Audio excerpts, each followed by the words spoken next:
Many people have been looking for a brand new job for months, if not well over a year, and they're not getting any interviews. I mean, some people have put in hundreds, if not over 1,000 applications just to get completely ghosted, to get standard, not even customized rejection emails, sometimes even hours, just a few hours after applying for a job. And of course, these emails say things like, after careful consideration, we're not considering you for this position. Careful consideration after 2 to 3 hours? There is no way, especially with the amount of resumes that these companies are receiving for these job posts, that any human is reviewing these things. So, what are you really supposed to do? They say to network, that doesn't work.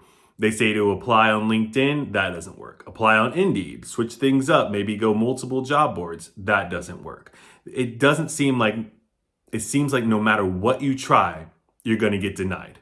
You're going to get rejected. And you're going to wind up without a job, obviously, if you can't even get a single job interview. So today I want to go over some stories that people shared online of their struggle to even try to get a single job interview in today's job market. So let's dive in. We start off with Michael, who says, "To all companies that are hiring, I have a few questions. And I am asking because all of these things have happened to me in the last year while looking for a new job. Number one, why are you posting jobs saying that they are remote positions when they are on site? Number two, why are you wasting the time of potential employees by scheduling interviews if you're not really hiring? Number three, why are you scheduling second interviews and then ghosting your applicants? Number four, why would you go through the interview process, have that person fill out all the new hire paperwork, and then ghost them?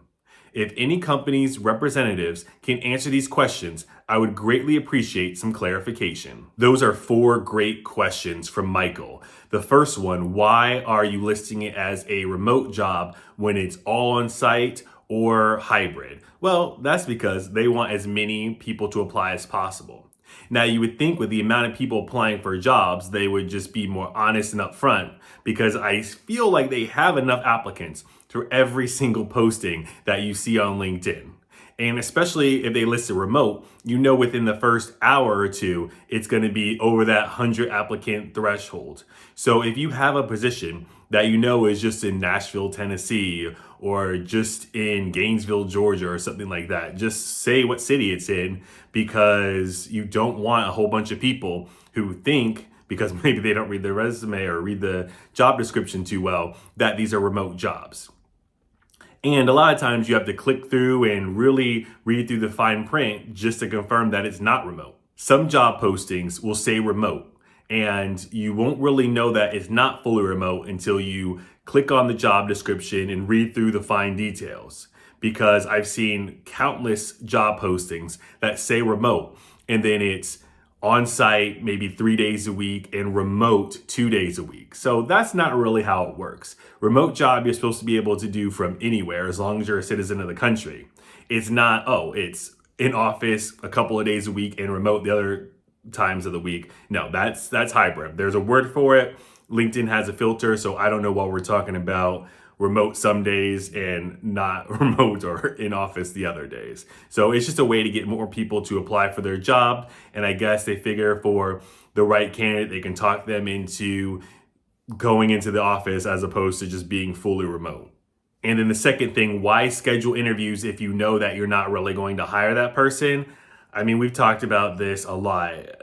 I don't know for sure, but it seems like to me, many of these companies are getting government kickbacks. They're getting some kind of discounts, some kind of tax breaks, maybe even if they announce that they are hiring someone. Now, they don't actually have to hire someone, right? Because if your friends who are not looking for jobs, who have had jobs for 10, 15 years, look at the news, they'll say, oh, unemployment's 4%. No big deal. They don't know that that doesn't count people who are underemployed, doing multiple side hustles and things of that nature. They also don't know that people can fall off unemployment. They don't know that some people don't meet the minimum qualifications for unemployment. They don't know how twisted and how disingenuous that number is. And then there is the idea that there's these jobs numbers that say that there's 100,000 people, 200,000 people being hired each and every month. But those aren't real, right? They don't go off of how many people actually start new jobs. That just shows basically how many job postings there are and probably sweeten it up a little bit in addition to that. So the government and these companies are working together to basically try to gaslight you. So that's one of the reasons, unfortunately. And then number three, why is there even a second round? Because this whole thing is an illusion. It's a mirage. There's nobody from the outside getting hired, whether they ghost you upon applying or they ghost you after the first round, second round, it doesn't matter. It's all a game and there's no job to be had. Now, it's really sick and cruel and twisted to get to the point where you're signing on boarding paperwork and it seems like you have the job and everything's good to go, and then you get ghosted after that. Unfortunately, I've read a handful of those stories where people have been that close. And really, one of you guys put in the comments that you don't think that you got the job until you get that first paycheck, which unfortunately, I think that's the only time you maybe could take a sigh of relief, because you don't know that you have that job even after a good interview. You don't know if you have the job after a couple of rounds. You don't know that you have the job even after an official offer letter and signing the paperwork. I mean, you got to show up, you got to work a week or two, get that first paycheck, and then maybe you can say, oh, I think I have the job. Anything earlier than that, you probably should still have your guard up and probably still be applying to other roles as well. Next, the Beal says, what happened with on LinkedIn? Unfortunately, I've applied to thousands or above jobs, primarily through LinkedIn and Indeed. Guess how many interviews I've had? 0. That's right, none at all. Here's my message to all recruiters and hiring managers. There may be many job openings right now, but it seems like everyone is searching for the same ideal candidate. Stop claiming you'll consider those with less experience. It's misleading. It feels like you're seeking someone who ticks every box in your job posting, but is also willing to accept minimum pay, which is unrealistic. I am more than qualified for every position I've applied for. Let's be honest in job postings. Looking for someone overqualified to run the company, but willing to accept less than a living wage. And it seems like many employers are playing this Goldilocks game, where instead of the bed being too hard or too soft and waiting for that just right bed, instead it's you're underqualified or overqualified, and no one really seems to be a good fit. They'll keep looking and looking for this unicorn, and unicorns don't exist.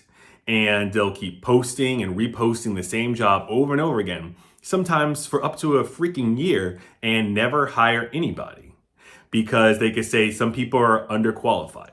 But then you read their job descriptions and it says, don't worry if you don't tick all the boxes, if you don't meet every single requirement, still apply because we're looking for good people. And then you'll get rejected and say, oh, you're not a good fit. Well, I thought you said to apply even if someone doesn't tick all the boxes. And then on the other hand, you could be overqualified. And they could say, well, yes, you do meet all the requirements. We think that you could do the job, but we're looking for someone to do this basically at minimum wage, or at least way under what you're being paid before.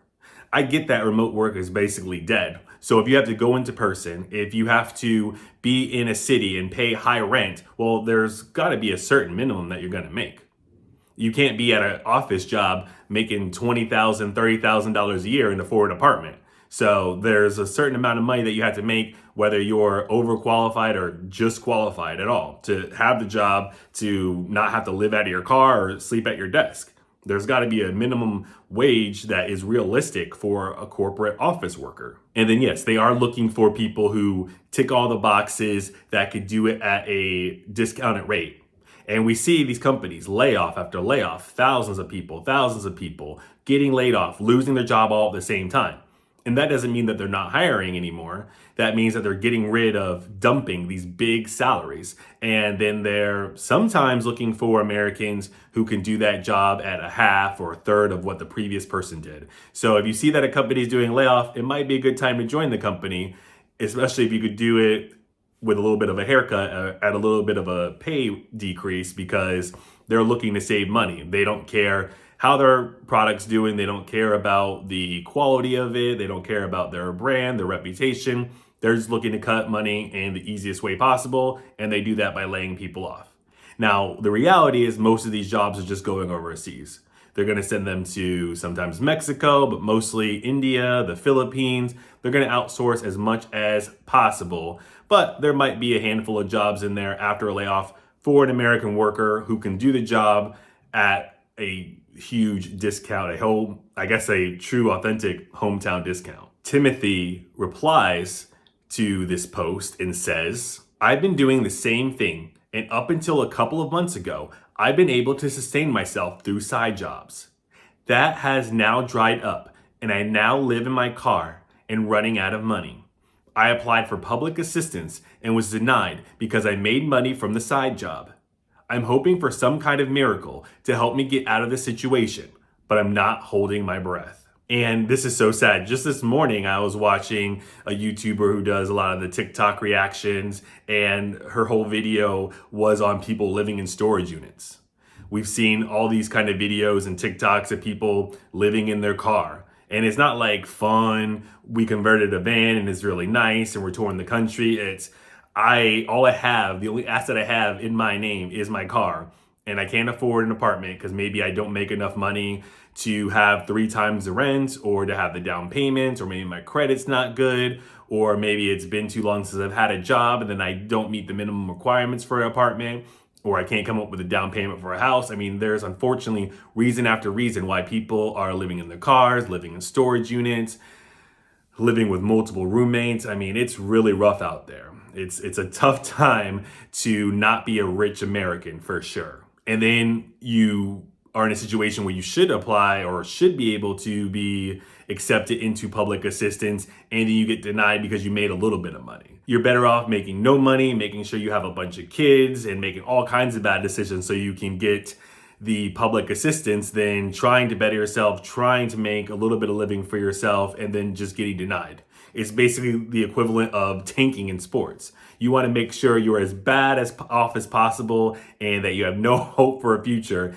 and then maybe you can ride the government assistance train for 10, 20 years. The worst thing you can do in this economy, just like being a sports team, is being middle of the road. You either want to find out a way to get extremely rich or be extremely poor, unfortunately. And then Bethany adds to the conversation and she says, the job market is absolutely horrendous right now. I have never had my experiences take 2 years to get a job.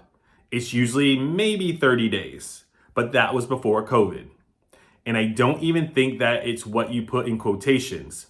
It's more that because they can get away with deceptive postings or postings that aren't actually hiring, they do it and they're not held accountable.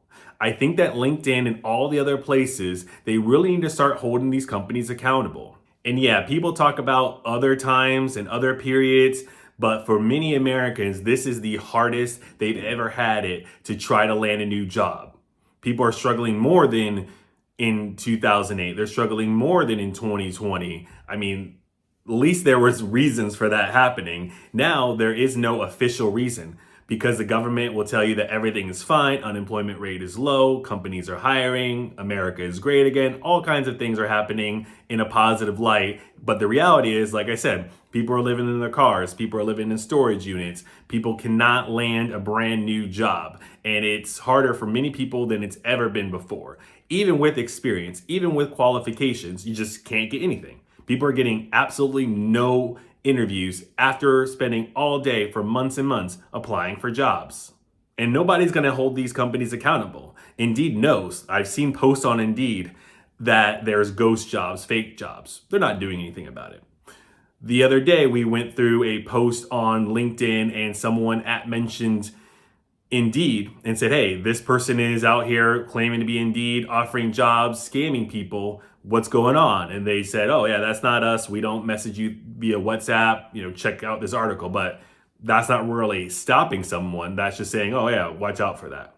Even when you go to some job postings, actually, it seems like most job postings over the past month, you'll see a little banner on their career page saying, oh, people are pretending to be this company. There's deceptive practices. Make sure to look at the email address. It's like, I guess that's a nice warning, but what are you actively doing to stop this? Because the answer, I think, is nothing. Next, Ashwara says, scam season is wild, y'all. Stay sharp. Lately, it feels like scams are coming at me from every possible direction. Fake USCIS calls trying to scare me. Congrats, you got the job. Emails, but from Gmail and Yahoo. LinkedIn messages from profiles that look legit, but are pure scam. Even random WhatsApp texts saying I'm hired. I wish. It's like I'm playing Spot the Scam. Here's a reminder. Always verify sender domains. No legit offer comes from random Gmails. Never share personal info unless you're 200% sure. Check company career page and cross-check contacts. Trust your gut. If it feels off, it probably is. I know job hunting is tough and emotionally exhausting. That's why scammers target us, because they know we're vulnerable. But we deserve real opportunities, not scams. If you get a shady message, report it. Spread awareness. So much good and useful information in that post because, yes, job seekers are getting desperate. These are vulnerable times when it's been months without any kind of income coming in. And I think that the unemployment, especially in Florida, only lasts about 12 weeks. So what's that really going to help with when it takes months and months, if not over a year, to land a brand new role? And we already know historically the lack of emergency funds that the average American has. Not that you can't put more things on credit card, but in an emergency, coming up with even $400 or $500 of cash is not something that's easy for most Americans. So we're easy prey, easy pickings, unfortunately, to these scammers out here. So as we talked about before, if you see an email that comes from a company, just expand the email, especially if it's like a Gmail account that you have that you're receiving emails. They can hide it and label it as anything, as any kind of company, but you expand it and it's like a bunch of numbers and a random name at gmail.com instead of actually being from Target or Salesforce or Amazon. So you have to look out for that and look out for spelling mistakes and just things that really look a little bit off. And also, if anyone is offering you a job without actually going through an interview process, and unfortunately these interview processes are 3, 4, 5 rounds. So without an actual full legitimate interview process, they're offering you jobs, saying you're hired, saying everything is good. Just watch out because it's definitely a scam. They're going to try to do something to get your banking account information, to get your logins, to get your social security number, to steal your identity. All kinds of terrible, awful things can happen if you trust the wrong person during your job search. So let me know what you think of these stories that I shared today. Are you in the same boat as many of these people who have been searching and gotten 0 interviews? Actually, yeah, just let me know your interview count over the past couple of months, over 2025 so far, down in the comments below. I'd love to hear it, love to get some information and hear your stories as well. Talk to you later.